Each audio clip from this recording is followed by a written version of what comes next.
పౌలు గారు తిమోతికి చెప్తున్నాడు, పారిపో,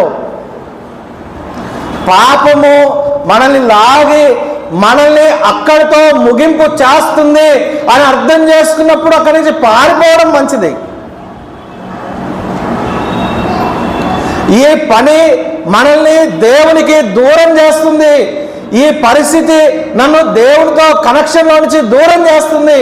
ఈ పరిస్థితి, ఈ ఆలోచన, ఈ మాటలు, నేను వెళ్ళే ఈ స్థలం, నా సహవాసం నన్ను దేవుని నుంచి దూరం చేస్తుంది అన్నప్పుడు అక్కడి నుంచి పారిపోవడం ఎంతైనా మంచిది.